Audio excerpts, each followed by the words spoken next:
Olá, queridos amigos do Clube Militar. Hoje veremos as memórias de Otto Gemunden, que lutou durante a Segunda Guerra Mundial e conseguiu escapar do cerco de Stalingrado em 1943. Não esqueça do like e comentar. Agora vamos ao que interessa. Otto Gemunden, nascido em Ingelheim am Rhein, em 30 de maio de 1914, falecido em Ingelheim, em 8 de dezembro de 2007. Ele foi recrutado para o 8º Regimento Antiaéreo em Fürth, em 35, e serviu em quase todas as frentes durante a Segunda Guerra Mundial. Em Stalingrado, ele estava com o 37º Regimento Antiaéreo Motorizado do 9º Regimento Antiaéreo Motorizada da 9ª Divisão Antiaérea. Em setembro de 42, foi promovido a suboficial e recebeu a Cruz de Cavaleiro em 17 de outubro de 42. Na justificativa está escrito: em 30 de setembro de 42, o Wachtmeister Otto Gemunden se distinguiu com grande bravura na defesa das posições da fronteira norte de Stalingrado contra tanques em massa. Por meio de manobras táticas habilidosas e do uso do poder de fogo de suas armas, ele destruiu 21 tanques inimigos, 10 de fabricação americana, em 20 minutos, usando 35 tiros.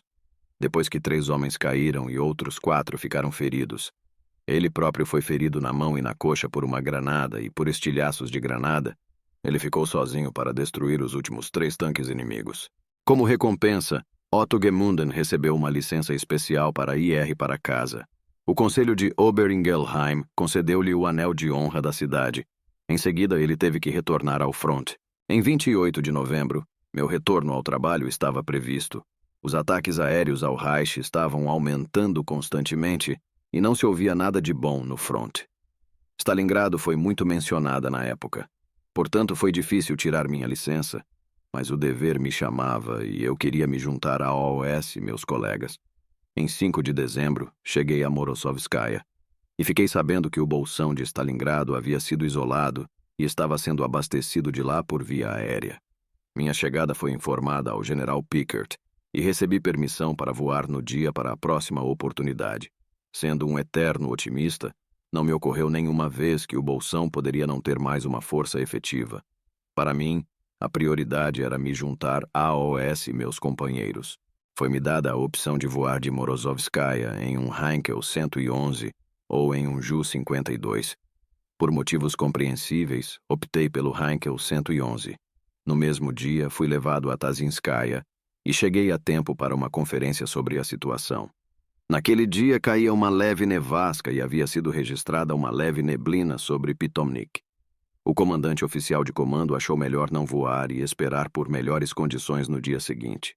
No entanto, os pilotos foram unânimes em afirmar que não poderiam deixar os homens do bolsão na mão. Eles precisavam de provisões e munição e, o mais importante, os feridos graves tinham que ser retirados. Eu conheci um piloto que me aconselhou imediatamente a levar pão e comida enlatada. Havia muita coisa disponível e, por isso, embalei o máximo que podia carregar dentro de um lençol de lona. A decolagem e o voo foram bastante fáceis e 1 hora depois, o general Pickert me recebeu no avião. 1 hora depois, o general Pickert me recebeu no campo de pouso de Pitomnik. Ele me levou em seu Kübelwagen até o posto de comando do regimento. No caminho, pensei se deveria lhe oferecer algo de meu estoque de provisões. Afinal, era um tanto incomum um suboficial oferecer um pouco de pão a um general. Enquanto conversava com ele, passei-lhe um pão que ele dividiu imediatamente com seu motorista. Essa foi realmente a primeira vez que tive certeza da situação no cerco. No posto de comando do regimento, o coronel Wolf me deu uma recepção muito calorosa e, com minhas provisões especiais, pude espalhar um pouco de prazer. No mesmo dia, fui até o Major Gaidus. Lá também fui recebido com alegria, mas percebi um pouco de desconforto. Eles ficaram muito gratos pela comida, mas mantiveram a cara de pau. Depois de algum tempo, o Major Gaidus me informou que minha bateria número 1 não existia mais, pois havia sido surpreendida por um T-34 em uma posição de prontidão. Apenas alguns homens haviam sobrevivido. Esses sobreviventes se juntaram à bateria número 3, liderada pelo tenente Kablitz. Essa notícia me deixou muito abalado. Camaradas com quem eu tinha estado junto a maior parte do tempo tinham feito tudo juntos e eu não os veria mais. Eu simplesmente não conseguia me conformar com isso e por muito tempo acreditei que em algum momento do caminho eu me encontraria com um ou outro deles. Na depressão geral, minha promoção a tenente da seção foi pelo comandante da seção foi completamente esquecida. Quando, para minha grande alegria, nos dias seguintes, vi alguns deles novamente, ainda que em mau estado, e me senti muito melhor. Nossa bateria antiaérea foi enviada para a parte oeste do bolsão em Dmitrievka para se defender de alvos no ar e em terra. Tivemos que observar cuidadosamente o gasto de munição com cuidado e só poderíamos atirar em alvos que valessem a pena. A frente estava bastante tranquila. Foram construídos pequenos bunkers para as equipes de armas. Eles ofereciam um grau de proteção não apenas contra a artilharia e os bombardeios, mas também contra o frio. Um pequeno fogão só podia usar grama de estepe, que exigia muito esforço para ser coletada e mantinha os homens ocupados, mas, por outro lado, não era muito útil porque fornecia pouco calor. Para o fogo indireto, escolhemos um posto de observação bem à frente. Além disso, os destroços de um tanque KV-1 no campo aberto era, até certo ponto, um local seguro. Um observador de artilharia já o havia preparado. Mudei o vigia mais alto para lá e ocupei a posição com ele. Logo, tínhamos uma linha telefônica para o posto de direção do fogo e, alternadamente com o tenente Kablitz, ocupamos o posto somente durante o dia. Isso significava caminhar 2 quilômetros na neve pela manhã e voltar o mesmo à noite, e passávamos o dia no colosso de gelo. Então chegou um observador para o obuseiro. Calibramos os poucos marcadores na planície e encontramos os alcances. Com boa visibilidade, pudemos ver as posições inimigas no horizonte e fomos autorizados a disparar alguns projéteis incômodos contra eles. Nossas pegadas entre a posição do observador e o posto de direção de fogo raramente podiam ser reconhecidas, pois tinham sido varridas. Uma camada de neve de 30 centímetros de profundidade cobria a estepe, e o cabo telefônico muitas vezes nos ajudava a encontrar o caminho mais curto. O Natal estava chegando, as provisões estavam ficando cada vez menores e todos tinham piolhos. Até eu comecei a sentir a terrível coceira, embora me lavasse nu na neve quase todos os dias. Os homens tiveram de me mostrar onde essas e, no futuro, aproveitamos todas as oportunidades para procurar piolhos nas costuras. Em 24 de dezembro, as rações escassas de sempre tinham alguns doces e de 6 a 8 pequenas árvores de Natal, habilmente dobradas. Elas eram feitas de papel verde que podia ser estendido e velas finas eram presas, e uma caixa de fósforos para acendê-los. Nesse dia e no seguinte, a frente ficou em silêncio absoluto. Nem sequer saímos para a posição de observadores. Ao cair da noite, fui de bunker em bunker. Acendi as velas e anunciei, junto com meus votos de Natal, o fato de que nossos Panzer estavam chegando do Reich. Embora nessa véspera de Natal todos estivessem desanimados, não era difícil sondar os pensamentos dos homens. A canção Silent Night, Holy Night foi cantada por todos com muito fervor. Nos dias anteriores espalharam-se rumores de que o general Roth estava avançando em nossa direção pelo sudoeste. Mais cedo, em meu posto de observação, eu havia ouvido o som de combates vindos daquela direção. Então, recebi ordens para que fossem feitos preparativos, especialmente com os veículos. Somente os tratores Henschel, o Webabe Kübel e um caminhão Opel eram realmente dirigíveis. Nos dias seguintes, a frente permaneceu tranquila. Ocupamos nosso posto de observador sem sermos negligentes. Foi possível deixá-lo sem vigilância por um dia, pois, junto com a artilharia, calibrado e com um alcance tão bom que, em uma emergência, eles podiam direcionar nosso fogo e vice-versa. Em 13 de janeiro de 43, ao amanhecer, eu estava indo para o posto de direção de fogo no KV-1 quando, nos arredores de Dmitrievka, passei por uma montanha de corpos de amigos e inimigos. Eles haviam sido levados para lá porque o solo era muito duro para enterrá-los. Quando e onde eles haviam caído, nunca pudemos determinar. Depois de cerca de meia hora, um enorme golpe me atingiu e fui arrancado de meu assento. Com esforço, recuperei minha posição e levantei o periscópio, mas vi que se aproximava em alta velocidade, tanques russos se aproximando em alta velocidade no horizonte, com infantaria sentada nos cascos. Imediatamente abri fogo com 4 armas e a primeira salva foi muito boa. A infantaria se soltou imediatamente e se protegeu. Eles vestiam blusas brancas de camuflagem e era quase impossível distingui-las. Quando um segundo projétil atingiu o posto de observação, perdi a consciência e acordei no chão do tanque. Quanto tempo havia se passado nesse intervalo, eu não tinha ideia. Voltei a subir e, olhando para fora, vi alguns T-34 passando à esquerda e à direita de mim e atirando. Saí do meu lugar e chamei meus colegas, mas ninguém respondeu. 2 estavam imóveis nas trincheiras laterais. Aproximando-me da planície aberta e indo em direção a Dmitrievka, sem nenhuma cobertura, um T-34 estava a alguns metros à minha frente. Eu me arrastei para trás dele e, quando ele partiu, segurei-me firmemente na estrutura superior e pude correr facilmente nos rastros do tanque. A infantaria russa estava bem atrás e, como eu estava usando um traje de camuflagem branca sobre meu uniforme, não fui visto. Depois de cerca de 1 quilômetro, as primeiras casas estavam quase à vista. Fui para a direita, onde eu sabia que havia um barranco, que logo alcancei. Totalmente exausto, sentei-me atrás das raízes ocas de um arbusto. Quando voltei a mim, estava em um bunker de artilharia, bem no fundo de uma ramificação do barranco. Alguns soldados estavam ao meu redor e, em um fogão, um grande bule de café de alumínio estava fumegando, do qual me deram um copo cheio. Quando perguntei como havia chegado aqui, disseram-me que alguns soldados de infantaria me entregaram e que há muito tempo haviam seguido seu caminho. Estudei meu mapa, pedi que me mostrassem onde estávamos e vi que eu não estava muito longe da linha de conexão entre a posição do canhão e a posição da lona. O sangue cobria meu rosto e meu traje de camuflagem estava ensanguentado, mas eu não estava ferido. O acolchoamento de algodão, o sobretudo e o traje de camuflagem aparentemente me protegeram durante o tiroteio quando caí. Portanto, parti mais uma vez e não fui muito longe antes de encontrar o cabo telefônico. Na neve fresca ou em montes de neve pesados, muitas vezes esse cabo, quando deixávamos o posto de observação e o seguíamos, permitindo que ele escorregasse por entre nossas mãos enluvadas. Eu estava tendo dificuldade para respirar. Era preciso toda a minha concentração para me manter acordado. Depois de um tempo, um trator de reboque passou sem me ver acenando. Um segundo trator passou em seguida, com o mesmo resultado. Finalmente, a equipe de uma tripulação de um terceiro me reconheceu, parou e fui levado a bordo pelo nosso melhor motorista, Cabo Dick. Logo eu estava no bunker da minha bateria. Era fim de tarde, e todos os homens estavam sendo operados como infantaria. Assim fiquei sozinho com os 2 russos que eu havia capturado com o caminhão deles no Don e que estavam me observando de perto. Fumei 2 maços de cigarros Eckstein, embora estivesse com dificuldade para respirar. Em 15 de janeiro de 43, fui levado de madrugada ao cirurgião do regimento, que diagnosticou uma ruptura pulmonar. Meu comandante do regimento, o coronel Wolf, e o cirurgião me levaram ao campo de aviação de Gumrak e falaram com o comandante sênior. Wolf e o cirurgião me levaram ao aeródromo de Gumrak e falaram com o oficial médico sênior da estação de curativos do Exército, que autorizaria meu voo.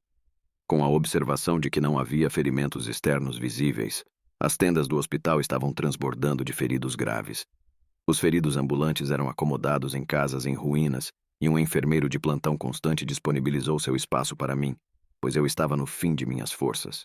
Mesmo nos dias seguintes, cada passo que eu dava tinha de ser dado com a assistência de um enfermeiro ou de outro colega ferido. Uma vez, quando saí do bunker com o enfermeiro para ir ao banheiro, havia na entrada da tenda um pônei da estepe morto, aparentemente vítima do fogo russo. Vários homens estavam trabalhando para cortar a carne macia. Um deles havia conseguido, e ele estava segurando um pedaço de carne com as 2 mãos, tentando mordê-lo. No entanto, não podia ser comido, pois o sangue congelava em suas mãos e rosto. Essa cena horrível permaneceu em minha memória por muito tempo. Os dias se passaram. Nem de noite nem de dia ouvimos aviões pousando e decolando. Fazia muito frio e as frequentes nevascas interferiam em todo o tráfego aéreo. Somente a artilharia russa lançava uma bomba na área de vez em quando.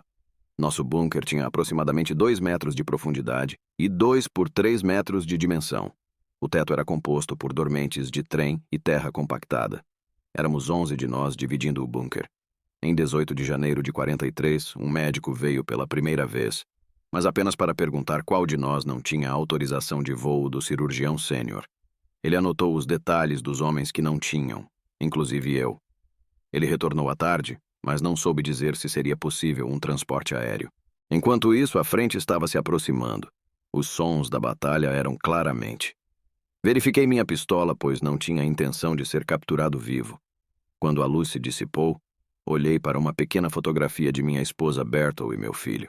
Agora tomei a decisão de não ceder, mas de fazer todo o possível para vê-los novamente. Peguei a pistola, levantei-me do meu lugar e anunciei: estou indo para o campo de pouso no escuro. Se uma máquina chegar, tudo bem. Se não, morrerei lá fora. Com um estojo de mapas, minhas fotos e um cobertor em volta de mim, deixei o bunker. Alguém gritou atrás de mim: sim, você com sua cruz de cavaleiro eles vão levar, mas e nós? Respondi: se eu sair voando, vocês também sairão. Com isso, todos seguiram atrás de mim, um apoiando o outro. Estava muito frio. A neve varria a pista de pouso, que logo alcançamos, mas o céu estava limpo. À luz da lua, reconheci um Heinkel 111. Um homem estava embaixo dele. Eu estava bem à frente dos outros, alguns dos quais tinham ferimentos nas pernas. Abri a gola de meu casaco e do meu sobretudo para que minha cruz de cavaleiro pudesse ser vista e falei com o homem que eu imaginava ser o piloto, perguntando se ele iria voar e se eu poderia acompanhá-lo. É claro que você pode vir, respondeu ele, mas estou indo buscar General Ruby para a sede do Führer. Pode demorar um pouco. Continue indo para a pista de pouso, mais aeronaves estão chegando. Se não chegarem, volte para cá. De onde tirei essa força, ainda não sei. Eu não tinha percorrido nem 300 metros em direção ao vento quando 3 homens vieram em minha direção. À distância de um braço de mim, o do meio disse: cara, você ainda está aqui? Era o piloto que havia me levado até o Bolsão no início de dezembro.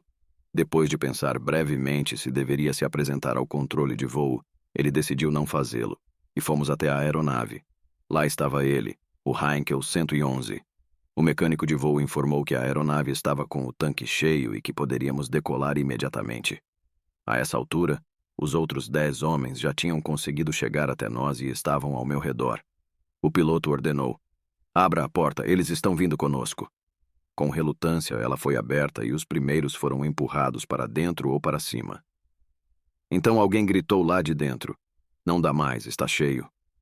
O piloto subiu, direcionou alguns para a parte traseira da fuselagem, e com muitos gemidos e choramingos, 9 homens foram enfiados lá dentro e a porta foi fechada. Fiquei do lado de fora com um capitão que tinha um ferimento na cabeça. Fomos içados em uma asa e empurrados para dentro da cabine de comando. O capitão teve de ficar encostado na parede lateral e eu me sentei no assento do observador. Várias tentativas de ligar os motores falharam.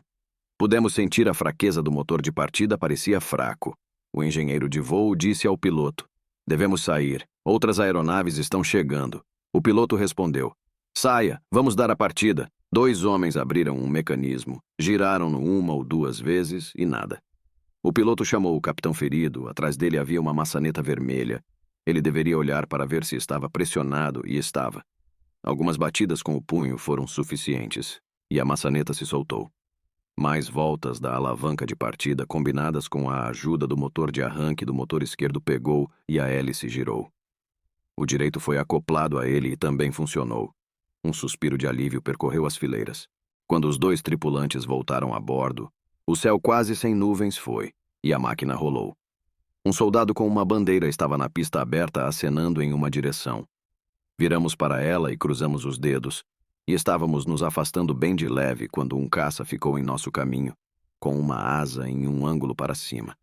Como eu estava deitado no assento do observador, pude ver o rosto do piloto. Ele se inclinou para trás, puxando o manche de controle para o seu corpo, com o rosto tenso. Eu estava realmente esperando que caíssemos, mas nada disso. Devemos ter passado por cima dele. Depois de ganharmos altitude, o piloto me entregou uma barra de chocolate e apontou para baixo, onde era possível ver as linhas russas com suas muitas fogueiras. A visão deixou absolutamente claro para mim que os homens no Bolsão estavam perdidos. Para conseguir me controlar foi preciso um esforço. Enterrei meu rosto em minhas mãos para esconder minhas lágrimas. Esse piloto não havia se destacado apenas por sua habilidade de voo, mas também por sua atitude e caráter como homem e camarada. Aterrissamos ao amanhecer no aeródromo de Novotcherkassk. Sem a chance de me despedir do piloto, de agradecê-lo por sua devoção heróica e devoção ao dever, fui levado de ambulância para Rostov, no Don, e fui examinado no mesmo dia. Antes disso, aproveitamos a oportunidade para visitar o armazém de provisões. Sentei-me em um canto com um pão e o devorei sem faca. Uma escola havia sido convertida em um hospital de campanha. No dia seguinte, um coronel da artilharia antiaérea encarregado do depósito de equipamentos me visitou.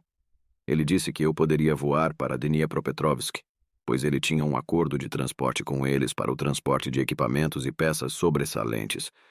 Mas temos que observar a burocracia e não nos precipitarmos, advertiu.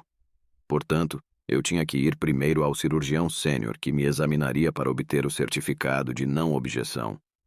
O médico me disse: "Se você quer morrer, então pode voar." Eu respondi a isso dizendo que tinha acabado de sair de avião do cerco de Stalingrado e que tinha resistido bem. Mas ele não se convenceu e insistiu que eu fosse de trem, de ambulância e deitado. Tive de aceitar e, em 28 de janeiro de 43, terminei em Varsóvia, no hospital de reserva.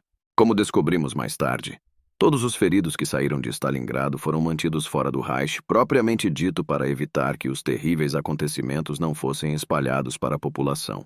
Além da ruptura de meu pulmão, tive febre e fiquei confinado à cama. Compartilhei a grande enfermaria com outros 30 oficiais, todos de Stalingrado. Por ordem do Führer, deveríamos receber o melhor tratamento possível. Assim, além de cigarros, recebíamos charutos em tubos de vidro, chocolate e cremes de chocolate e muitas outras coisas. Todas elas coisas que víamos como pequenos milagres, mas não tínhamos permissão para fumar e não queríamos. Os doces também não nos interessavam e o clima era de irritação. Os feridos graves gemiam durante toda a noite. Assim, nunca me esqueci de um tenente cujos órgãos sexuais haviam sido atingidos por um tiro. Ele encontrava conforto em orações em voz alta e textos da Bíblia para si mesmo. Após cerca de 10 dias, minha febre diminuiu, senti a melhora, e logo fui nomeado porta-voz de quarto sênior. Após uma transferência temporária para a reserva de Führer, Otto Gemunden tornou-se líder de pelotão no Bewerbungs, candidatos, Regiment Zingst, mais tarde comandante de bateria e chefe de treinamento de artilharia para cadetes militares. Após sua promoção a tenente em 1º de junho de 43, ele ficou em um hospital militar por 6 meses. Em 1º de maio de 44, foi promovido a capitão. No outono de 44, serviu em uma unidade antiaérea em Burgenland e em janeiro de 45 na área de Ostral. Após a capitulação, foi feito prisioneiro pelos soviéticos e passou os 3 anos seguintes na Sibéria até ser libertado em junho de 48. Obrigado por ter assistido ao Clube Militar. Não esqueça do like e até o próximo vídeo.